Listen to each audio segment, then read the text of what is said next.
রাজধানীর উত্তরায় milestone school and কলেজে বিমান বিধ্বস্তের ঘটনায় দগ্ধদের চিকিৎসা দিতে সিঙ্গাপুরের একটি মেডিকেল টিমের সঙ্গে জাতীয় বার্ন এবং প্লাস্টিক সার্জারি ইনস্টিটিউটে চিকিৎসকদের বৈঠক চলছে। এ বিষয়ে বিস্তারিত জানাতে সরাসরি যুক্ত হচ্ছেন সহকর্মী সাজ্জাদ জাহান।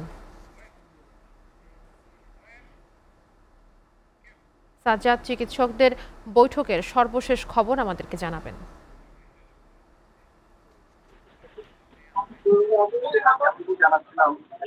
রয়েছে আপনার রাজধানীর বার্ন ইনস্টিটিউটের সামনে। আপনারা জানেন যে বার্ন ইনস্টিটিউটে আহত বলছে যাওয়া রোগীদের চিকিৎসা চলছে। এখানে এই পর্যন্ত ৬৪ জন রোগী রয়েছেন। আর গতকাল রাত ১২টার পরে একজন স্বাধীন অবস্থায় আইসিইউ তার মৃত্যু হয়, ৪ বছর বয়স। তো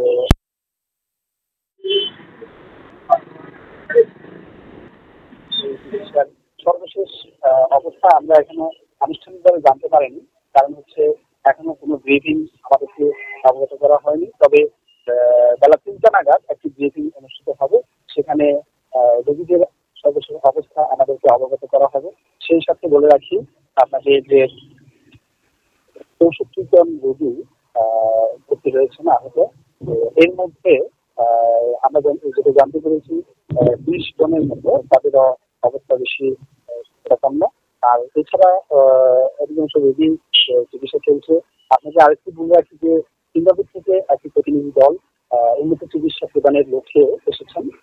তারা বার্ন ইনস্টিটিউটে প্রবেশ করেছেন এবং কি তারা যে চিকিৎসা সেবা দিতে চাচ্ছেন তার কিভাবে তারা চিকিৎসা সেবা প্রদান করবেন এমনকি প্রদানের জন্য দেশের বাইরেও দেওয়া হবে কিনা বিস্তারিত আমাদেরকে বিভিন্ন পথ জানানো যাবে।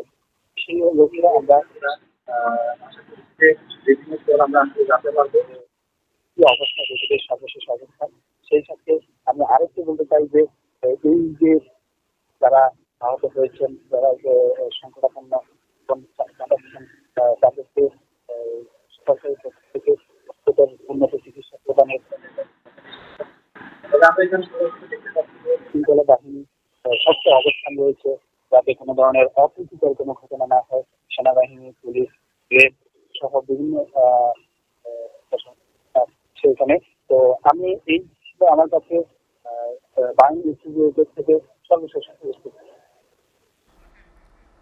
সাজ্জাদ, আপনাকে ধন্যবাদ।